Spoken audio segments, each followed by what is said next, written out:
la bande de Gaza, une enclave de 365 km², l'un des territoires les plus densément peuplés du monde.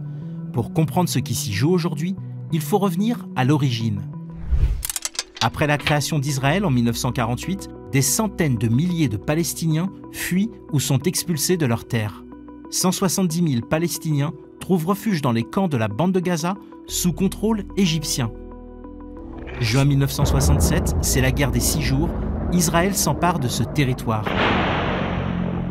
Les conditions de vie se dégradent avec les années et en 1987, la jeunesse gazaoui se soulève. C'est la première intifada. Pierre contre fusil, rapport de force inégal d'une agitation devenue quotidienne dans les territoires occupés par Israël depuis 1967. Hier à Naplouse, aujourd'hui à Gaza, les forces de l'ordre israéliennes ont tiré des grenades lacrymogènes mais aussi des balles sur les manifestants. Bilan, 4 morts et des dizaines de blessés.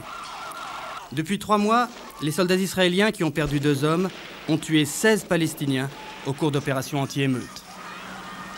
La situation est incontrôlable dans ces territoires occupés où les jeunes sont encore plus radicalement hostiles à la tutelle de Tel Aviv que leurs aînés. Un conflit qui conduira à des négociations de paix. En 1993, un accord est signé entre Israéliens et Palestiniens. Shalom, salam, une image impensable il y a encore quelques semaines seulement, la poignée de main entre les 2 ennemis irréductibles d'hier, le Premier ministre israélien Yitzhak Rabin et le président de l'OLP Yasser Arafat. L'administration du territoire est confiée à l'autorité palestinienne, un gouvernement dirigé par Yasser Arafat. Le dirigeant de l'OLP, Organisation de libération de la Palestine, est accueilli en héros à Gaza. Un baiser d'amour sur le sol brûlant de la bande de Gaza. Il était 14h13. À cet instant précis, le rêve pour lui devient réalité. C'est Rafah, le point de passage entre l'Égypte, Israël et la bande de Gaza. Arafat est passé sans avoir été contrôlé par les soldats israéliens. L'honneur est sauf.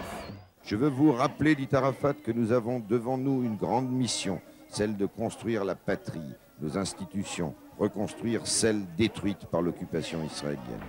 Mais le Hamas, mouvement islamiste et nationaliste palestinien fondé en 1987, ne veut pas de cette paix et provoque une vague d'attentats suicides organisés depuis Gaza. En 2006, quelques mois après le démantèlement des colonies juives de la bande de Gaza, le Hamas remporte les élections législatives palestiniennes. C'est une entrée symbolique, celle d'un militant du Hamas au Parlement palestinien. Un parlement désormais aux couleurs du parti islamiste. Le Hamas a gagné, il prendra bientôt officiellement possession des lieux. Ce n'est pas seulement une victoire du Hamas, c'est aussi une victoire de la rue, de ceux qui ne sont pas du Hamas mais qui pensent que le Hamas pourra faire les changements nécessaires, se débarrasser de la corruption. S'ensuivent de violents affrontements entre le Fatah, parti historique nationaliste palestinien, et le Hamas. Depuis 5 jours, les affrontements interpalestiniens entre le Hamas et le Fatah se sont intensifiés. Au moins 78 morts depuis samedi et de nombreux blessés.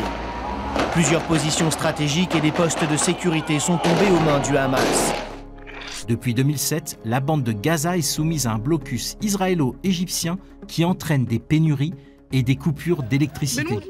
Nous allons mourir de faim. La situation à Gaza était déjà mauvaise et nous n'avons même plus une seule tomate à manger.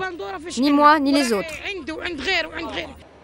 À la frontière, Israël a bloqué ce matin ce convoi de 30 camions qui devaient acheminer l'aide alimentaire.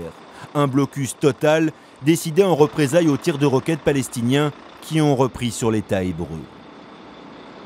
Une situation dénoncée par l'ONU. Le blocus imposé à la bande de Gaza est contre-productif, intenable et immoral. Il punit des civils innocents. Israël doit le lever immédiatement. 4 ans plus tard, en juillet 2014, un nouveau conflit éclate. L'armée israélienne lance une opération de grande ampleur contre le Hamas dans la bande de Gaza. Le Hamas a choisi de continuer les combats. Il va payer le prix de ce choix. Israël frappera quiconque lui porte atteinte. S'il n'y a pas de cessez-le-feu, notre réponse, c'est le feu. L'offensive terrestre israélienne vient de commencer. Dans le même temps, du nord au sud de l'enclave, les missiles fusent. Avions, navires, tanks, la terre et les murs tremblent. L'objectif de cette deuxième phase de l'opération baptisée bordure de protection est de boucher les tunnels qui permettent les incursions en Israël et de détruire les rampes de lancement de roquettes. Au terme de 50 jours d'affrontements, plus de 2100 Palestiniens, en majorité des civils, sont tués. En Israël, le conflit fait 73 morts, dont 67 soldats, un bilan humain dramatique et un territoire exsangue. En 2017, Donald Trump reconnaît Jérusalem comme capitale d'Israël. J'ai jugé que l'heure était venue de reconnaître officiellement Jérusalem comme étant la capitale d'Israël. Un coup de tonnerre diplomatique qui ravive les tensions. L'année suivante, des milliers de Gazaouis manifestent pour réclamer le droit au retour, c'est-à-dire le droit de revenir sur leurs terres qu'eux ou leurs familles ont dû quitter en 1948 lors de la création d'Israël. Que ce soit aujourd'hui, demain ou après-demain, nous retournerons chez nous. Nous rentrerons et nous libérerons l'esplanade des mosquées et toute la Palestine. La répression est brutale, plus de 200 morts.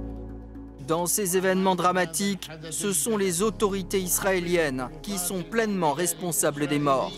En 2020, Israël normalise ses relations avec plusieurs pays arabes. Les Palestiniens, eux, sont absents des négociations.